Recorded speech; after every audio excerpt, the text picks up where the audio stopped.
Punta kayo ng server manager. Tapos pasan ka lang. Punyeta. Asan yung ano mo? Sabi mo na. Grabing mousepad yan. Wait lang, ito na, go. Server manager. Padros. Pakinggan niyo po yung sinasabi niyo. Kaya niyo gagawin ninyo. Next nyo lang to, guys. Basta nga hanapin nyo dyan, ADDS. Itong Active Directory. Yan, Hadros. DHCP, Hadros. DNS. Expand nyo lang to. Expand nyo lang yan. From server resource management. Tapos next. Tapos Windows backup. Pinakadulo.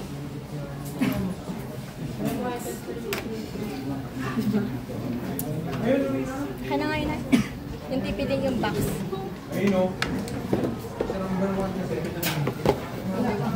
Smooth. Next. Restart ito guys. Ay, check nyo yan.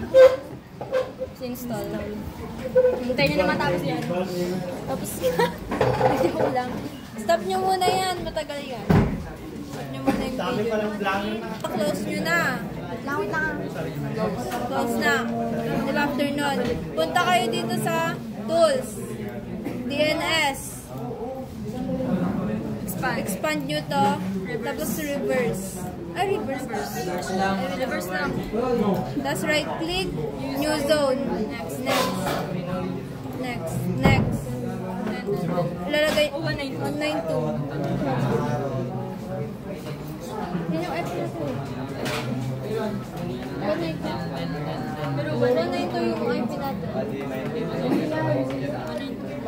192.168.0. Next. Allow. March 1! Dito. Ipindutin nyo to. Tapos dito sa promote. Promote this server to the main controller. Tapos add new forest. Papangalanan nyo ng css.org. Next. Uy, dami hindi. Lalagay yung password CSS at 12345. Hindi siya password is password. Ano? CSS. CSS at 12345. Hindi makikita dyan. Hindi. CSS. CSS at 12345. Next. After nyo malagyan ng ano, ng password, ang CSS na lalabas dyan.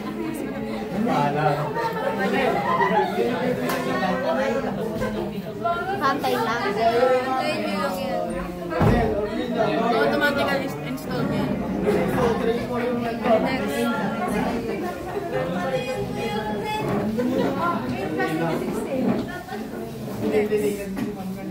Next. Vlogger. Ang dami nila. Meron yan.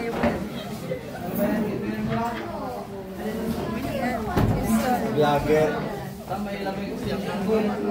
nyo na yan kasi magre-restart yan. Uy, makinig! Wait lang, wala pa. Dali lang, nagdalag pa yan. Bagay mo na nga sila, sabi mo okay na. Tingin. Yes, mag-judge ka dito. Sabi ko sa'yo. Kaya makinig dito, mali yung tinuturo. Di ba promote after na nag-restart na siya? Sa DHCP na. Nagdalag. Ayun, nagdalag! Dumating pa lang, nag-lag na. Oo, nag-lag na. Wait lang, nagdalag. Nagdalag na. Ano? Punta kayo sa tools. DHCP. Expand. IPv4, right click, new scope. Next. Papangalanan nyo ng scope.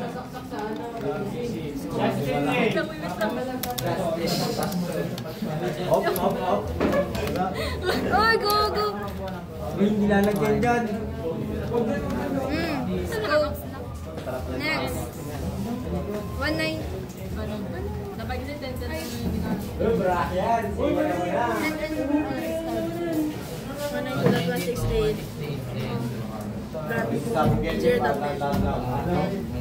Sa S, 15 na lang. 15 na lang. Basta mas mataas ang M sa 6, 8, 0, 10. Tapos nasa na yung mga kanina. Paano kayo dyan? 15. Diba? Next. Next na lahat. Next na yan lahat. Next na daw lahat. Linis. Tapos, dito na.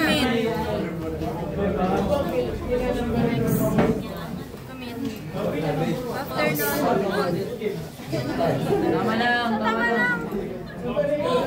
Punta kayo sa folder. Wag na po. Local disk D. Right click. New. Folder. Tapos redirection.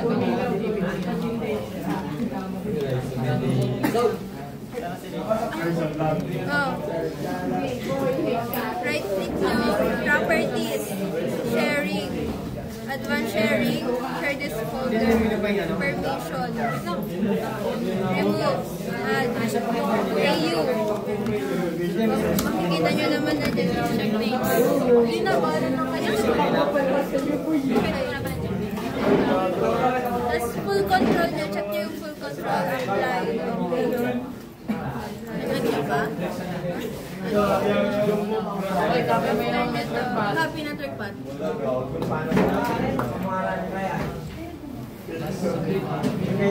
Copy nyo yung network pad. Tapos server manager ulit. Tools. Diba? Tapos dito nakasap na directory user.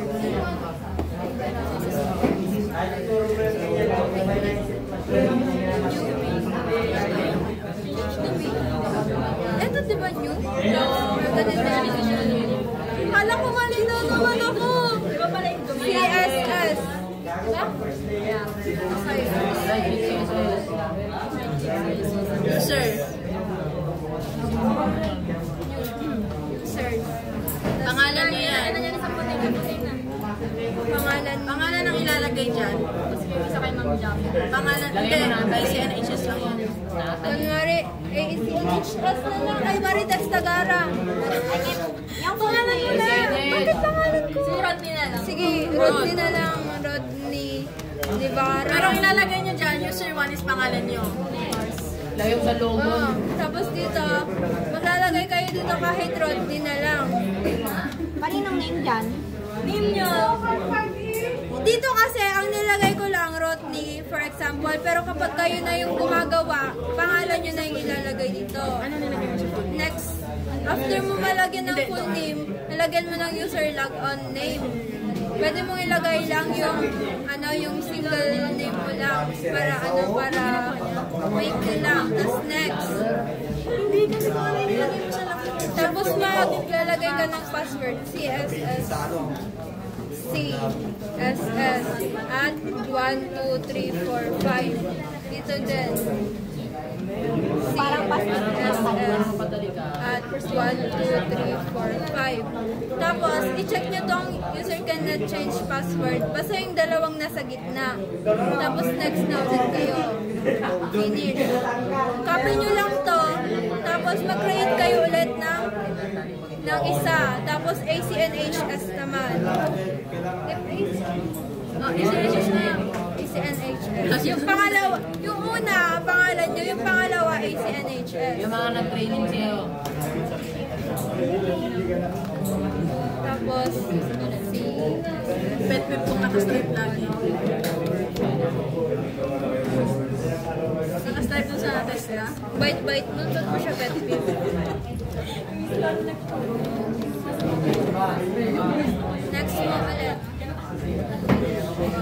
yan. After nun, i-coconut mo na ba siya? CSS org ka pati, hindi mo pa napakita ko na. After nun, group policy management. Expand ng GPO na lang siya kasi. Create GPO.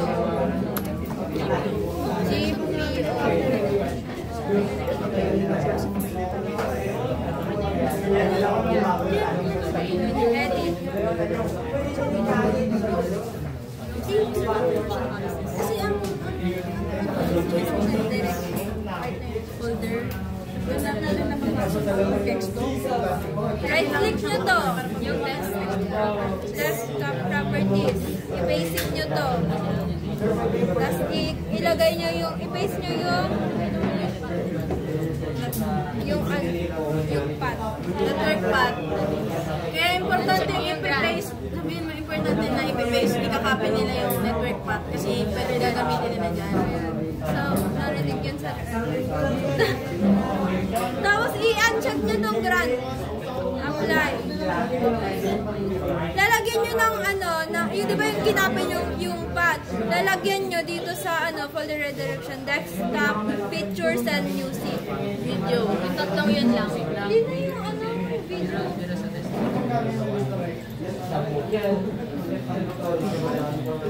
Ngayon ko sa ginagawa ko sa test. Lalagyan pa ba ng No, it depends on the assessor. Depends on the assessor. Pero wala naman sila assessor ka dito.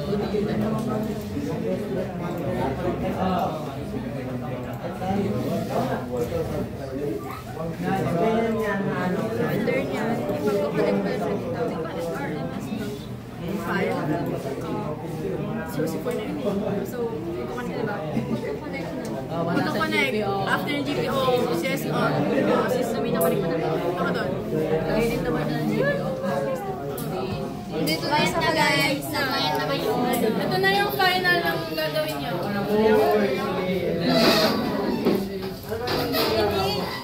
Ano? Hindi yan siya sabi. Bakit Koy? Si ano? Si Jeff. Si Jeff lang lagay niya. Si Jeff. Nilagyan mo ba ng preferred DNS? Oo, nakalagay niya. Uy, lagyan mo na. Hindi mo ata nilagyan ng preferred DNS. Magaganin siya kasi hindi niya siya, kailangan siya lagyan ng preferred DNS. Hindi niya siya lalagyan ng preferred DNS, hindi mo siya makapan yung user. So yan yung lang ang preferred DNS niya. Huwagin lang preferred DNS. Ay, napag-flow mo nalagyan na. Last month. Yung client yung lalagyan niya ng preferred DNS. Uy, meron na! Dito. Hindi na ba dito? Kada. Ito mo, mali. Ay, hindi ko kasalanan niya. Sa 1,601. Preferred DNS niya? Yeah. Kasalanan niya. Ay, kasi 1 kasi nalagay doon. Enable lang, disable mo lang. 101 na yun. Ano yung nasabi? Yan. Gusto namin yung preferred DNS. 10 din doon? Hindi, 101. Ano yung nalagay ko dito? Yun, 192.168. Ay. 101. Yung sa baba lang yung 192.168. Wait lang, bakit kasi i-IP config mo doon? Ito? Diba pinag-IP config kita kanina? Oo. Windows R, CMD, IP config. Yan. Kung ano yung IPv4 address yan, yan yung IP address ng client na ilalagay nyo dito sa preferred DNS na server. Kaya 192.168. Same as or dito lang.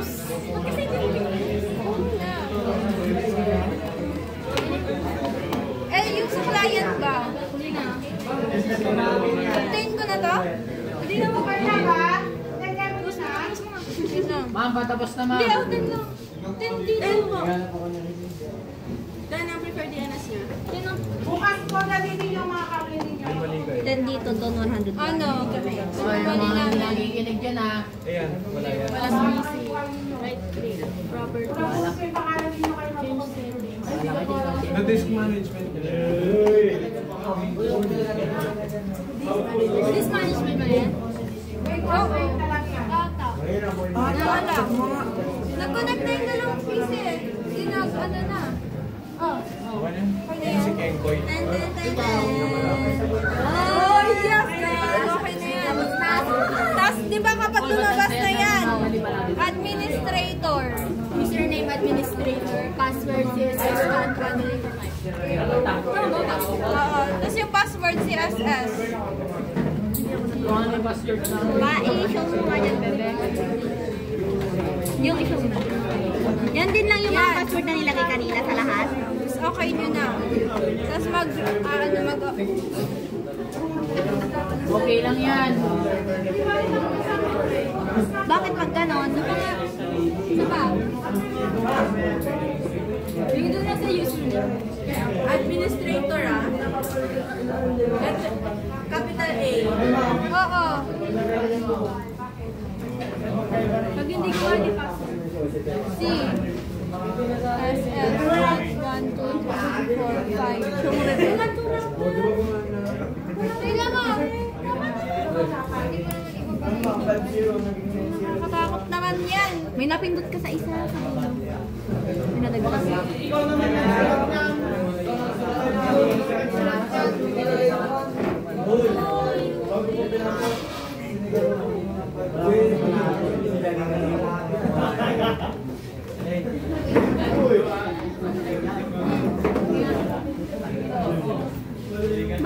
Wait lang. Incorrect daw. Incorrect daw. Wait lang.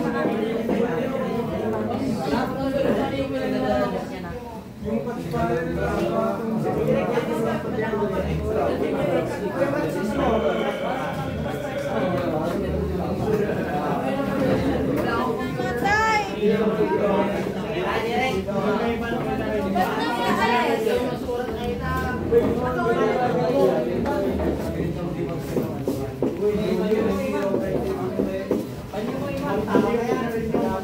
Uy, 2.5 pa na.